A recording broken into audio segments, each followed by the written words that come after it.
Hej, witam wszystkich w Tel Awiwie. Dzisiaj postanowiłam wyjść ze swojej strefy komfortu, jaką jest kanapa i klimatyzacja. Trochę się spocić, trochę z Wami pobiegać po mieście i opowiedzieć Wam przy okazji, poruszyć taki bardzo ciekawy temat.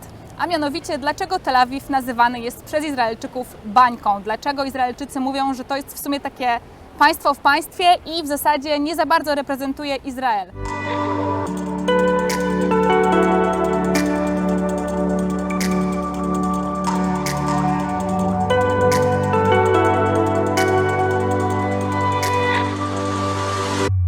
Dobra, słuchajcie, schowałam się w cień, jestem przy jakichś brzydkich magazynach, więc może to nie jest najlepsze tło na nagrywanie, ale tutaj mam ciszę i spokój, więc tutaj Wam powiem, że taką pierwszą, najważniejszą rzeczą w Tel Awiwie jest to, że możecie być zawsze sobą.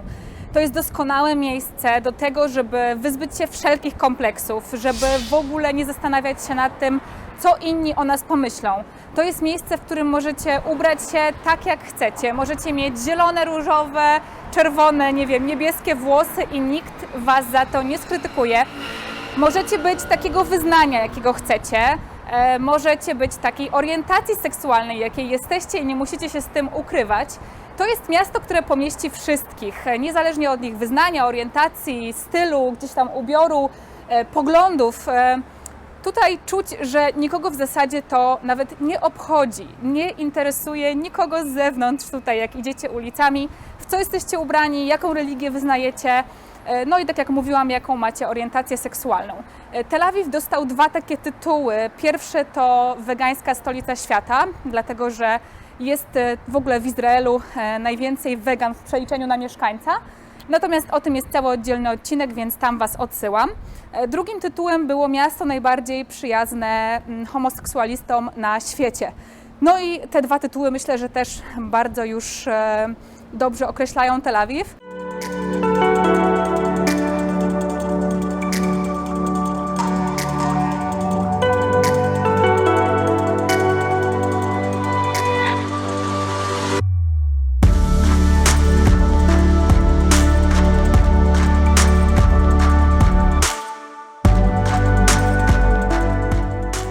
Wspomniałam, że Izrael, a właściwie Tel Awiw dostał tytuł najbardziej przyjaznego homoseksualistom miejsca na świecie. Myślę, że powinnam była powiedzieć przyjaznego LGBT, nie tylko homoseksualistom, także osobom trans, osobom niebinarnym. No i tutaj odbywa się zresztą co roku największa na świecie parada równości, na którą przyjeżdżają wszyscy z całego świata. W tym roku ona się również odbywa niestety bez turystów, w tamtym roku jej nie było z powodów oczywistych, z powodu pandemii. Natomiast co chcę powiedzieć to, że tutaj są również plaże właśnie dla osób LGBT i też kluby. No i samo to, że właśnie tutaj odbywa się ta największa parada na całym świecie, to już myślę, że mówi samo za siebie. Nikogo tutaj nie dziwi oczywiście widok par trzymających się za rękę, par homoseksualnych, czy osób, które gdzieś tam należą do mniejszości albo wyglądają niestandardowo. No i to jest właśnie w Tel Awiwie chyba najwspanialsze, że możemy się, tak jak mówiłam wcześniej, całkowicie wyzbyć tych kompleksów, możemy całkowicie być sobą.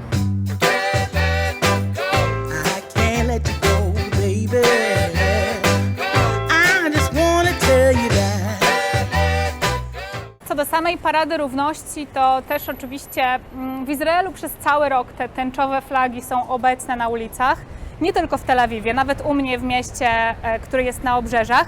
Natomiast z pewnością no, ten ruch, to zaangażowanie w jakby tolerancję dla mniejszości jest największe w Tel Awiwie.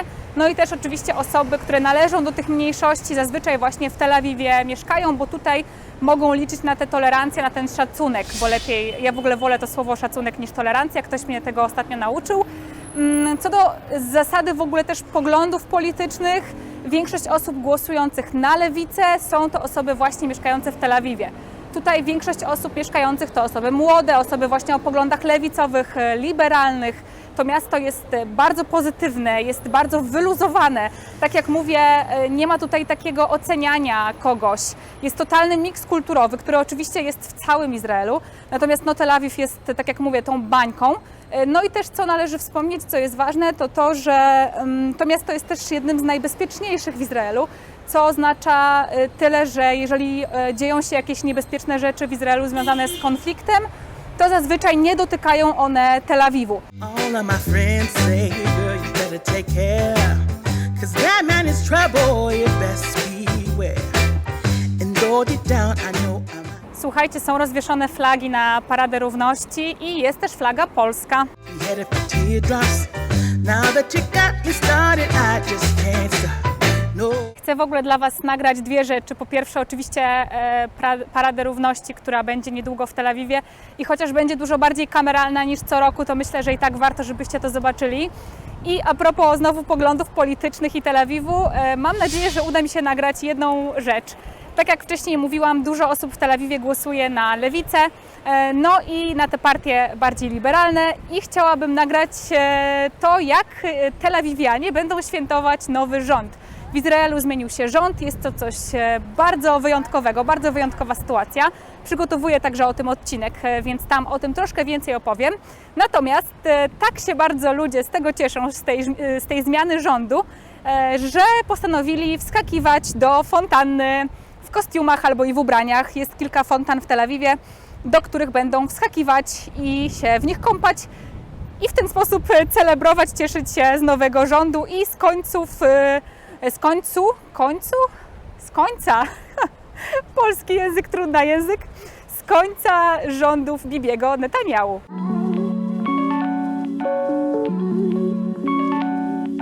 Co do właśnie liberalnych, lewicowych poglądów i w ogóle poglądów na życie, poglądów politycznych, czym się też charakteryzuje Tel Awiw? Wydaje mi się, że to jest chyba naprawdę jedna z najważniejszych rzeczy, dla których nazywa się go bańką i takim państwem w państwie. To jest to, że tutaj mieszka dużo osób, które po pierwsze większość mieszkańców Tel Awiwa jest świecka. No i tutaj mieszka większość osób, która właśnie nie zgadza się, nie akceptuje, nie popiera tego, że Izrael w wielu kwestiach cały czas gdzieś tam kładzie taki nacisk religijny na swoich obywateli. Izrael jest demokratycznym państwem, natomiast jest też państwem, w którym jest wolność jakby wyznawania religii. Natomiast no, ta religia gdzieś tam cały czas jest narzucana, na przykład w tym, że nie jeździ transport publiczny w szabat. No i Tel Awiw tutaj był chyba jednym z pierwszych miast, o ile nie pierwszym, które właśnie taką komunikację, co prawda ograniczoną, ale jakby krok po kroku wprowadził komunikację miejską w szabat. No i później też jakieś tam kolejne miasta zaczęły do Tel Awiwu dołączać. Natomiast samo to, że właśnie jeżeli już mamy znaleźć jakieś tam otwarte sklepy w szabat, to zazwyczaj będzie to właśnie w Tel Awiwie.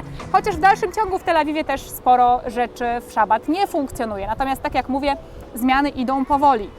Więc osoby, którym przeszkadza gdzieś tam ten religijny, tak jak mówiłam, nacisk państwa na obywateli i religijne zasady, które przeszkadzają obywatelom w codziennym życiu, właśnie tym świeckim, którzy twierdzą, że jakby jeżeli ktoś jest religijny, no to może przecież sobie tych zasad przestrzegać, ale nie można ich narzucać osobom niereligijnym. Zresztą o tym też zrobiłam odcinek, więc podlinkuję go tu albo tutaj, też wrzucę w opisie. Ale co jest ważne, no to właśnie to, że w Tel Awiwie możemy się najbardziej od tej religii odciąć i praktycznie w życiu codziennym jej nie czuć, chociaż oczywiście nie jest idealnie, bo w dalszym ciągu to jest Izrael. Po lewej stronie macie doskonały przykład tego, że Tel Awiw jest miastem, które pomieści wszystkich, jest tutaj miejsce dla każdego. Ten płot oddziela plaże dla osób religijnych, dla osób praktykujących i jest to plaża z segregacją płciową. W konkretne dni przyjmuje ona mężczyzn, a w inne dni przyjmuje kobiety. No i dalej, jak przejdziecie się spacerem, to jest plaża dla osób LGBT, plaża dla psów, także jak widzicie, każdy znajdzie tutaj swoje miejsce. Tel Awiw jest też bańką dlatego, że jest tutaj zdecydowanie najwięcej miejsc pracy, zwłaszcza takich biurowych. Jeżeli ktoś marzy o karierze w branży IT, w branży high-tech, czy w ogóle jakiejkolwiek pracy związanej właśnie z siedzeniem w biurze, chociaż oczywiście nie tylko, jest to w ogóle miasto, w którym jest najłatwiej tę pracę znaleźć, pomimo że jest ogromna konkurencja. Natomiast tak jak mówię, tych miejsc pracy jest tutaj zdecydowanie najwięcej. Są oczywiście też inne miasta, które mają gdzieś tam te kompleksy startupów i biur, wieżowców, drapaczów chmur, natomiast zdecydowanie tutaj Tel Awiw rządzi. Mówi się też o tym, że jeżeli ktoś przyjeżdża mieszkać do Izraela, to powinien jako pierwsze miasto do życia koniecznie wybrać Tel Awiw. I to jest coś, co jest moim zdaniem zgodne z prawdą, coś, czego ja trochę żałuję, że przyjeżdżając do Izraela jednak nie osiedliśmy się na początku w Tel Awiwie. Teraz robimy wszystko, żeby do Tel Awiwu się przenieść. Natomiast no, też oczywiście jest to związane z finansami, bo Tel Awiw jest chyba najdroższym miejscem w Izraelu do życia. Ceny są tutaj kosmiczne i naprawdę ludzie zapłacą każdą cenę po to, żeby tutaj mieszkać. Musiałam też zrozumieć to dopiero po 2 latach mieszkania w Izraelu, mieszkaniu tak naprawdę na obrzeżach, bardzo blisko Tel Awiwu, bo ja mieszkam od Tel Awiwu może 5-6 kilometrów, więc nie jest daleko, natomiast musiałam dopiero tutaj pomieszkać poza Tel Awiwem, żeby zrozumieć, dlaczego Tel Awiw jest bańką i dlaczego to właśnie tutaj powinno się zacząć swoją przygodę z Izraelem. Tel Awiw zdecydowanie pokazuje Izrael w takim najlepszym świetle, pokazuje to, co w Izraelu najlepsze i ciężko gdziekolwiek indziej, w jakimkolwiek innym mieście taką atmosferę poczuć jak właśnie tutaj. Dlatego też z jednej strony dziwi mnie czasami, jakie pieniądze ludzie są w stanie zapłacić, żeby wynająć norę w Tel Awiwie, a z drugiej strony mnie to właśnie nie dziwi, bo idąc tutaj ulicami czuję się tak dobrze, że w pewnym sensie rozumiem, dlaczego ludzie są w stanie, tak jak mówię, zapłacić każdą cenę, żeby codziennie się tak czuć. I can't let you go, baby. I just wanna tell you that. No, no, no, no. Jak przyjechałam do Tel Awiwu, to były jeszcze czasy, kiedy byłam bardzo na bakier ze sportem, w ogóle nienawidziłam sportu, teraz się bardzo w tej kwestii zmieniłam. To słuchajcie, moja pierwsza wizyta w Tel Awiwie to był szok sportowy, bo idąc tutaj tym deptakiem przy plaży, można odnieść wrażenie, że w Tel Awiwie nie ma osoby, która nie uprawia regularnie sportu i nie ma idealnej sylwetki. Chociaż oczywiście, tak jak mówię, ze względu na to, że właśnie nie ma tego oceniania, to można też często na plaży zobaczyć dużo nieidealnych ciał i te nieidealne ciała wcale się nie wstydzą chodzić w bikini czy w shortach i to jest, uważam, świetne. I tak jak ostatnio gdzieś przeczytałam, do tego, żeby nosić bikini, nie potrzeba nic oprócz własnego ciała i to ciało wcale nie musi w określony sposób wyglądać, abyście mogli to bikini założyć. Ale wracając do tematu, tutaj jest pełno też siłowni przy plaży i te siłownie są o każdej porze dnia i nocy pełne. Oprócz tego, idąc tutaj deptakiem Tel Awiwu, wszyscy biegają, tańczą, grają w koszykówkę, siatkówkę, wszelkie możliwe sporty możecie tutaj zobaczyć, więc to też jest bardzo takie inspirujące, zarażające, bo idąc tą ulicą właśnie, czy tym deptakiem, którym teraz idę, od razu czuję taką trochę presję, żeby jednak wziąć się za siebie i ten sport uprawiać, co jest też fajne to, że właśnie mnóstwo takich zajęć odbywa się tutaj przy plaży, a wiadomo, że na przykład uprawianie jogi czy bieganie z widokiem na morze to od razu jest zupełnie inna sytuacja i od razu jest łatwiej.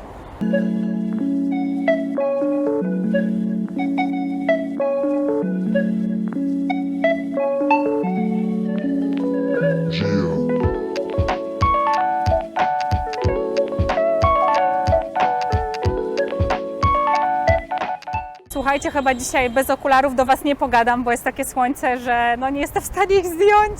No trochę tak słabo, że patrzycie w moje okulary i też pewnie się odbija w ogóle mój telefon, którym nagrywam. No ale trudno, no takie warunki.